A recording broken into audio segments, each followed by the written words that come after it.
don't know. There's like this working theory that a friend of mine, Jennifer, shared with me that she said, I don't know that anyone who is trying primarily to be famous has anything interesting to say. And I think that's true. Like I didn't want to be, I don't know that I'm famous, but I didn't want to be a public person because I'm too self-conscious for that, really, to be honest with you. Like, and I'm a tough person, but I get my feelings hurt. And so when people make fun of what I look like or what I say, or if I use the wrong word or mispronounce something, like it can take me down less than it used to be able to, less than it did, I guess. But, so I didn't really want the public part. So when that first started happening after the TED Talk, I already had a team together because I wanted to scale my work. I wanted to get to as many people as I could with my work. I just wanted to stand like down and push my work into the world.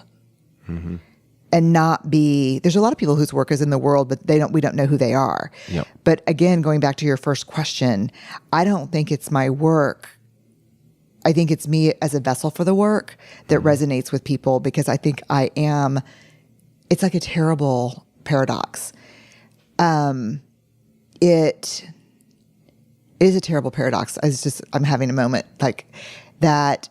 It's my ordinariness that makes me relatable. And it's also my ordinariness that makes me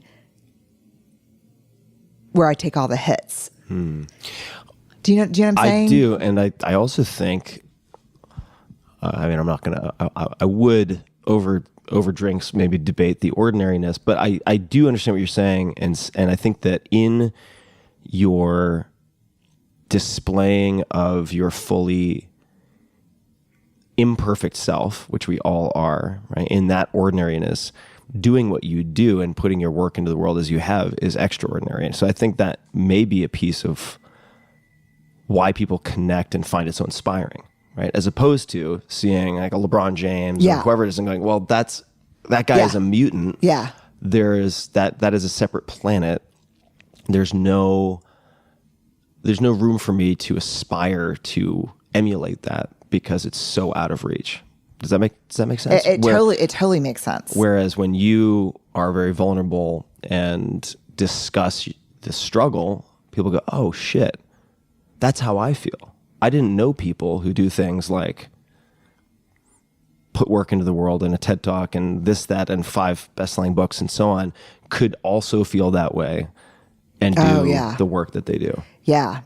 So yes, I definitely feel that way. I mean, I think the people who follow my work for a long time were kind of just growing up together and learning together. I mean, when I started, I didn't understand that I could be brave and afraid at the same time. And now I kind of live in that. I feel brave right now because I'm with you here doing this, but I'm also afraid. And I'm literally thinking, how much longer can I hold in my stomach and talk to him?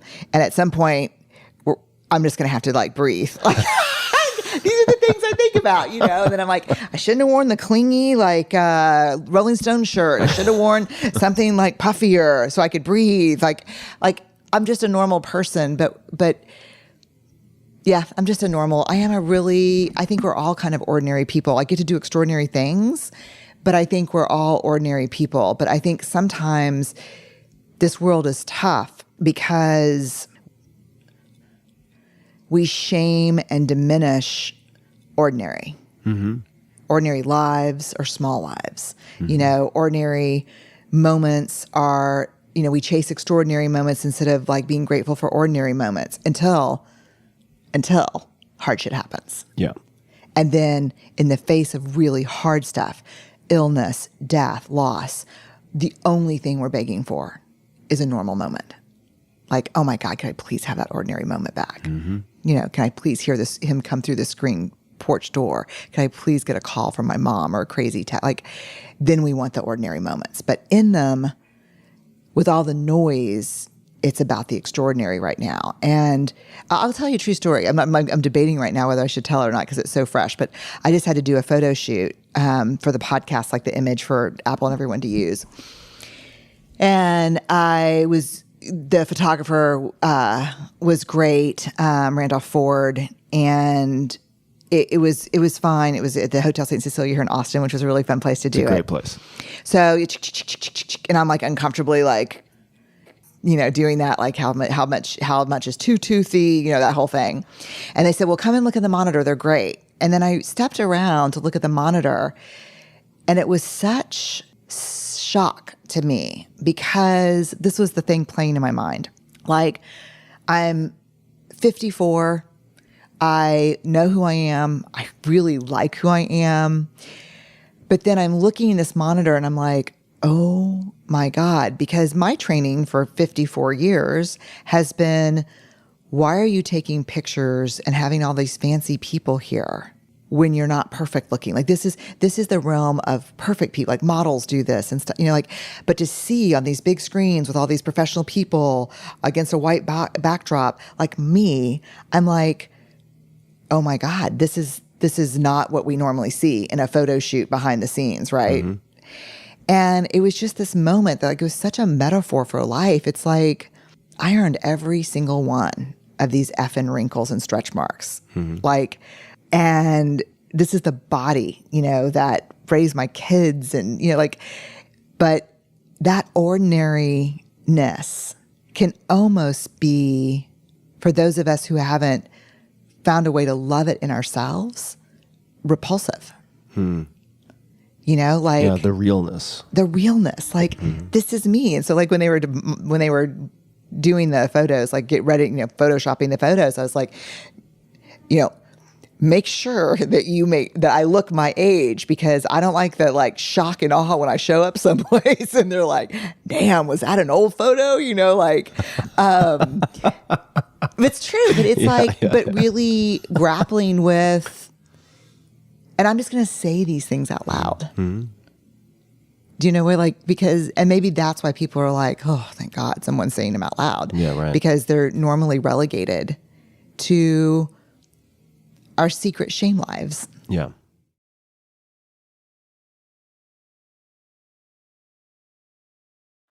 So this morning I rode here with my sister from Houston, and we're going back because we live down the road.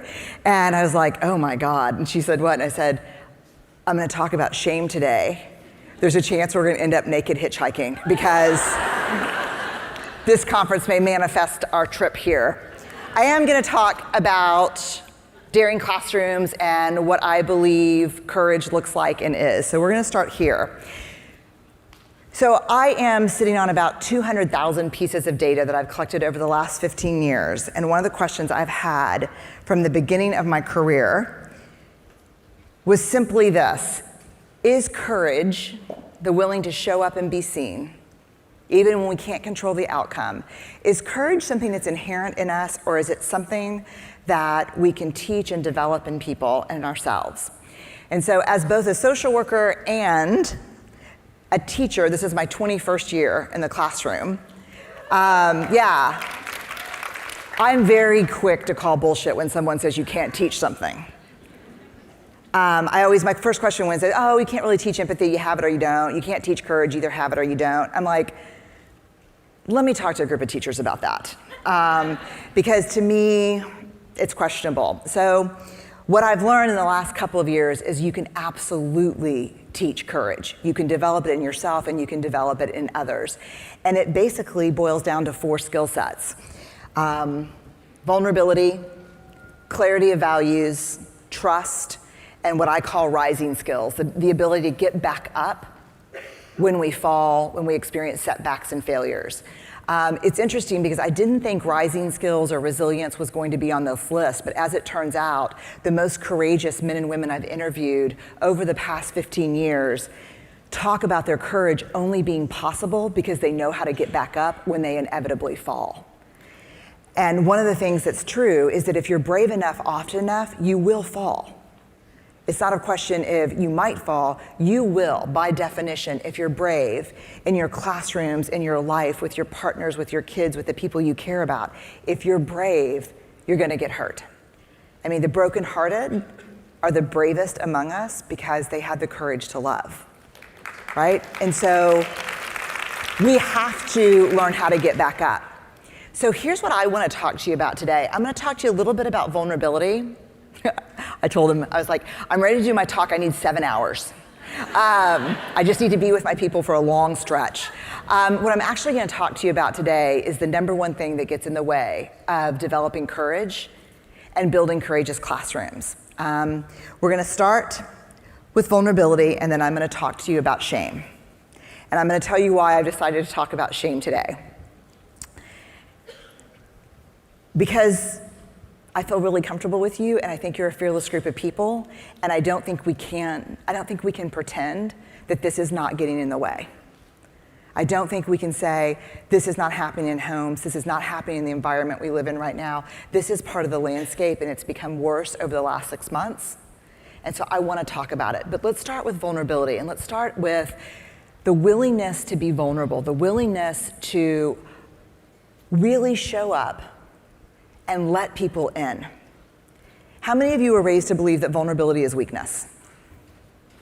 Most of us. Here's what I can tell you, and I'll challenge you. Yell up if you can think of something. I cannot find in 200,000 pieces of data a single example of courage that was not completely defined by vulnerability. Let me challenge you. Can you think of one courageous thing that you have seen someone do in your life that did not require vulnerability, that did not require uncertainty, risk, and emotional exposure? One thing. I find zero evidence. And let me tell you, I've stood in front of a group like this of special force military people. They can't think of a single example of courage that did not require absolute vulnerability.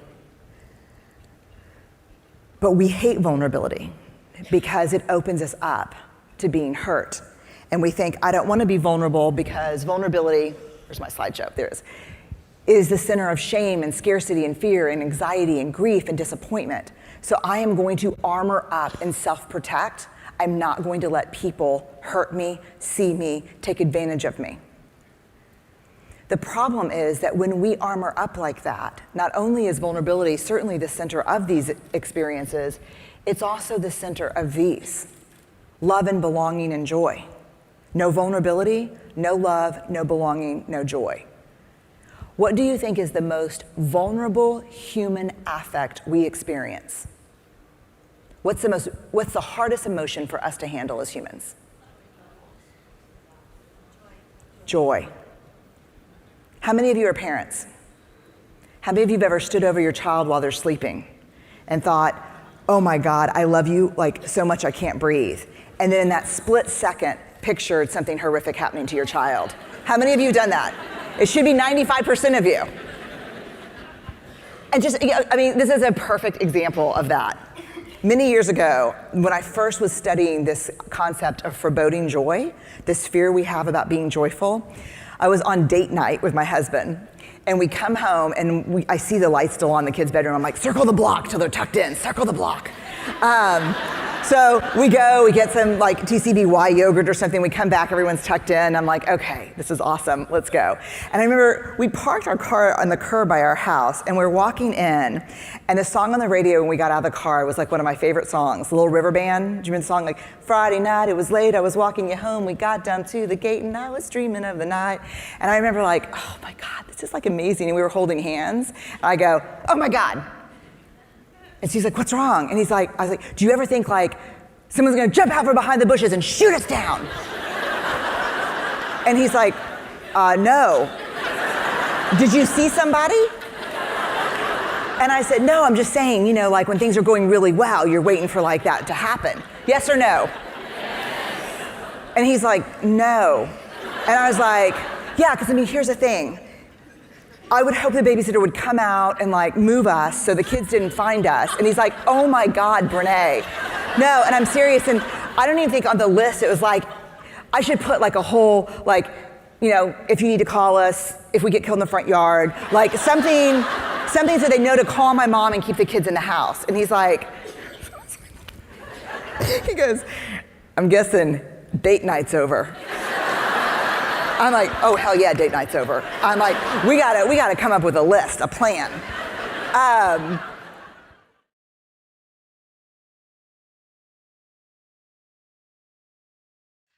I want to be vulnerable too. But this armor, this armor keeps me alive. Yeah. Right. It keeps me Right. employed. Yeah. Right. You know, so I understand you want me to take it off. So here's the dilemma that we're all trying to figure out. Like, we have a belonging belief statement. It's like our equity inclusivity statement for my organization. And we have, you know, I think it's number 5 and 6 and one of them says, we believe when we ask that many people wear armor to stay alive, to stay emotionally safe, sometimes physically safe, and asking them to take it off is asking them to risk physical, emotional, spiritual danger. Then the next one says, but we believe asking generations of people to have to wear armor every day until we achieve perfect justice is an unfair ask. So until there are more Black women leading, modeling vulnerability, making it safe, calling out people who said, did you just use her vulnerability against her? Did you just use what she shared? You know, until that, what is the answer? Right. I mean, the thing is, there has got to be systemic change. We cannot see the micro and the macro apart. Right. You know what I mean? Like, we have to move policy-wise more representation into leadership where there can be protection, there can be mentoring, there can be, you know, safety, real safety, right? And at the same time, how do we say, you know what, it could be better for people in 40 or 50 years, you'll need to wear the 500 tons of armor every day, even if it frickin' kills you in the process. You know, so like, how can we do that? And I have to say that I would think the most organic ally for women of color in taking off armor and showing up authentically should be white women. Yeah, should be. Right.